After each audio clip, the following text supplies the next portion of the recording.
Bonjour à toi jeune fan de One Piece, aujourd'hui on va se retrouver pour une nouvelle théorie sur la future puissance de Sanji, c'est parti.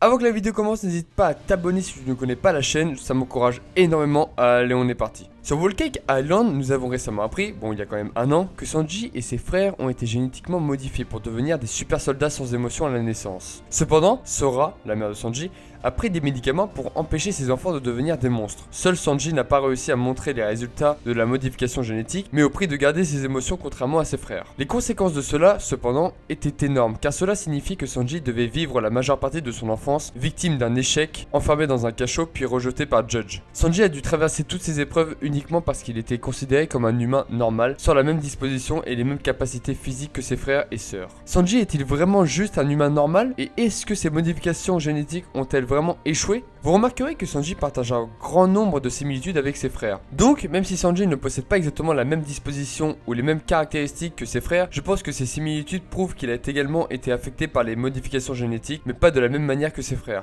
Je vais faire un petit résumé des similitudes qu'a Sanji avec ses frères. Donc tout d'abord, l'amour fou envers les belles femmes. Sur Whole Cake Island, après le combat de Sanji contre Luffy, tous les membres de la famille royale de Vinsmoke étaient présents, mais seuls les frères de Sanji ont exprimé leur désir envers Nami, de la même manière que Sanji le fait habituellement. La capacité à utiliser des capacités irrégulières sans fruit du démon. Il n'est pas normal que des personnages dans One Piece puissent invoquer le feu, la lumière, l'électricité, etc. sans l'avoir via un fruit du démon. Bon, je sais qu'il y a un petit délire avec le haki de l'armement, etc. mais Sanji ne possédait pas encore le haki de l'armement au moment où il s'est battu contre le CP9. Les sourcils frisés. Sanji et ses frères ont tous des sourcils bouclés avec une forme semblable aux motifs qui apparaissent sur les fruits lorsqu'ils deviennent maudits, donc les fruits du démon en gros. Les sourcils bouclés dans le monde de One Piece sont considérés comme un tabou et l'enfant qui l'a est considéré comme maudit comme ce fut le cas avec Duval. Selon ce qu'Oda a déclaré dans SBS Vol 7, il a juste répondu que les sourcils de Sanji ne sont pas ordinaires. À première vue, cela peut sembler une confirmation que Sanji n'a pas été modifié, mais est-ce que la modification du corps vous donne automatiquement un exosquelette super puissant ou vous enlève vos émotions? La réponse à cette question est non. Et Reiju en est la preuve vivante, étant donné qu'elle a gardé ses émotions contrairement à ses frères, excepté Sanji. Les couleurs de cheveux uniques de tous les Vinsmoke sont probablement les mêmes que ceux de Sanji de base. Oda a dit que Sanji ne manifestait pas les effets de la manipulation à sa naissance par Judge, mais des effets de quoi exactement? Y a-t-il une configuration par Judge pour programmer ses enfants? Si oui, alors Sanji a probablement un pouvoir caché encore non exploité. Et cela n'élimine pas la possibilité que les modifications génétiques de Sanji aient pris une voie légèrement différente de celle de ses frères en conséquence de médicaments que Sora a pris. Sanji gardant ses émotions et n'ayant pas développé d'exosquelette ne prouve pas nécessairement qu'il n'était pas génétiquement modifié, juste qu'il était très différent de ses frères. Un indice potentiel que Sanji a été modifié différemment de ses frères est le fait que ses sourcils bouclés prennent une forme inverse par rapport à ceux de ses frères.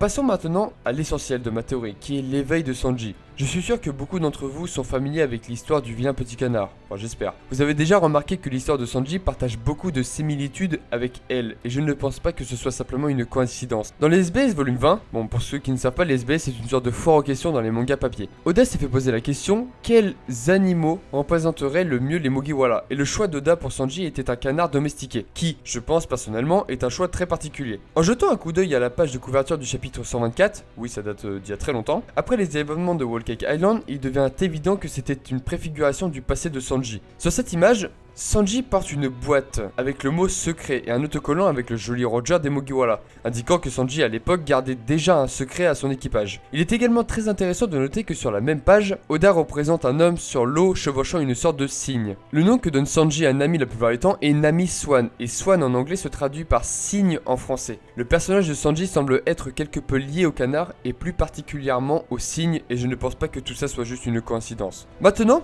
vu que l'histoire du vilain petit canard pourrait très bien être le modèle du passé de Sanji, je pense qu'un éveil est en vue pour Sanji. On pourrait dire que Sanji a déjà trouvé son troupeau de cygnes avec son acceptation dans les Mugiwara et le Baratie. Comme le vilain petit canard a réalisé qu'il n'était pas en fait un canard ordinaire mais un magnifique cygne, Sanji doit encore réaliser qu'il n'était pas un échec du Jama mais quelque chose qui pourrait dépasser la configuration initiale que Judge a fait pour ses enfants. Par exemple, Sanji est fondamentalement différent de ses frères avec ses émotions qui s'intensifient et qui renforcent ses capacités de feu. La colère en particulier augmente l'intensité de ces flammes et c'est ce phénomène qui a donné naissance à l'une de ces techniques la plus forte montrée à ce jour dans ses souvenirs sur l'île des travestis. Ainsi, contrairement à ses frères, les capacités de Sanji ont le potentiel d'évoluer tandis que celles de ses frères stagnent en raison de leur manque d'émotions et qu'elles sont juste innées en eux depuis la naissance. Maintenant, du fait que les émotions de Sanji renforcent ses capacités de feu, il y a une réelle possibilité que les flammes de Sanji évoluent vers des flammes encore plus fortes comme les flammes bleues ou potentiellement même les noires. Mais bon, là, ça sera vraiment quand il sera bien entraîné. Nous savons que le feu change de couleur.